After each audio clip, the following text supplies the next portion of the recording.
D'en parler, de le montrer et de montrer que c'est pas forcément un frein et qu'on peut y arriver en s'adaptant, ça me semble indispensable pour mieux vivre ensemble en fait. Et puis plus on en parle, plus les gens savent comment réagir et plus c'est simple en fait dans le quotidien ou dans l'entreprise.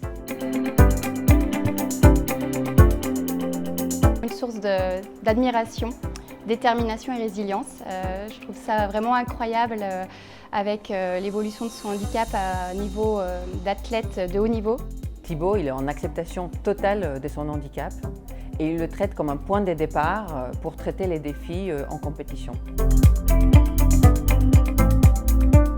Ma vision de la performance, elle est à dissocier du handicap. Tout ce qu'on fait au quotidien pour progresser et s'améliorer, pour atteindre nos objectifs, elle est la même qu'une personne valide, donc je progresse pour atteindre ma performance. Pour moi, l'inclusion, c'est repousser les barrières tout simplement. Du point de vue du guide, la personne avec un handicap, finalement, c'est une personne comme les autres, mais avec une spécificité. Donc il faut s'intéresser, poser beaucoup de questions et finalement, pas vouloir en faire trop non plus.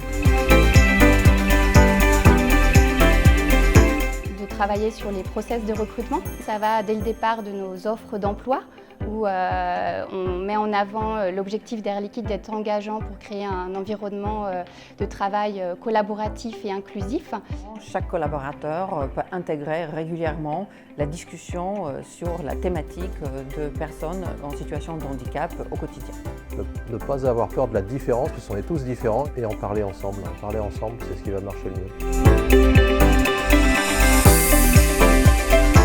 On a un objectif commun, c'est de faire tout aussi bien que les années précédentes au championnat du monde, donc terminer vice-champion paralympique à Paris en 2024. L'argent en objectif, et si on peut aller chercher l'or, ce sera encore mieux.